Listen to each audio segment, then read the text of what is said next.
dipanggil rasanya sebagai seorang pengawas pusat sumber untuk mengetengahkan satu tajuk yang cukup menarik. Bahan digital memperkasa pendidikan negara. Umum diketahui, pendidikan di negara kita telah dikuasai oleh pelbagai bahan digital seperti portal, lawan sesawang dan kecerdasan perbuatan. Sedar atau tidak, skrip pendahuluan saya ini juga telah ditulis oleh ChatGPT.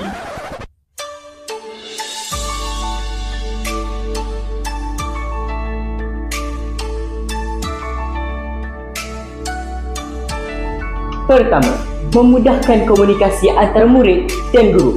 Ingat zaman PDPR? Baiklah kelas, kita akan ambil kehadiran dahulu. Naufal? Saya Ali cikgu. Baik, Abdillah. Ikut aja kau binatang. Kau ni. Saya ni cikgu. Zuma? Daud. Sini pun kau. Naik sini naik. Dari cikgu. Aryan?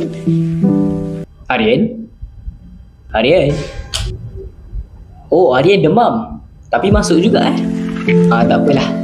Nanti rakaman untuk kelas kali ni cikgu hantar dekat grup. Awak tengoklah lepas ni ya.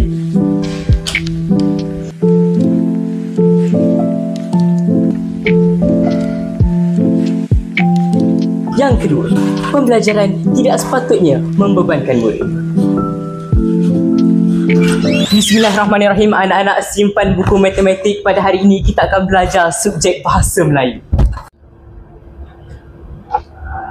Sebenarnya cikgu, kita orang semua tak bawa buku. Cikgu! Jangan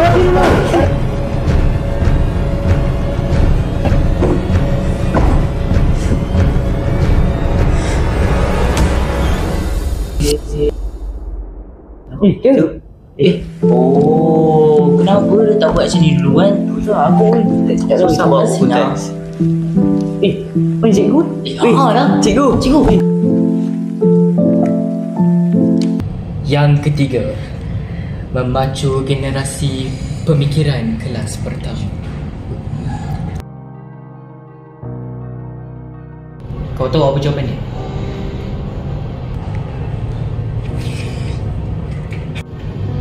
Kau tahu apa jawapan dia?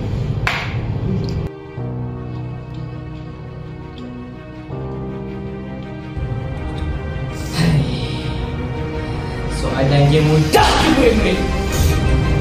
Jika X sama dengan 5 dan Y sama dengan 2, berapa panjang ekor bulldog? Apa jawapannya? Sangat. 5 minutes later. Dah malas. Jadi berapa panjang ekor bulldog? Berapa panjang ekor bulldog? Ya Allah. Fahim, anjing bulldog tak ada ekor.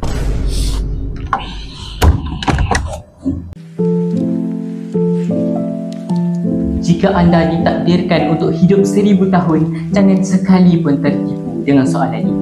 Bulldog memang tak ada ekor. Dan saya kira itu sahajalah daripada saya. Kami. Assalamualaikum.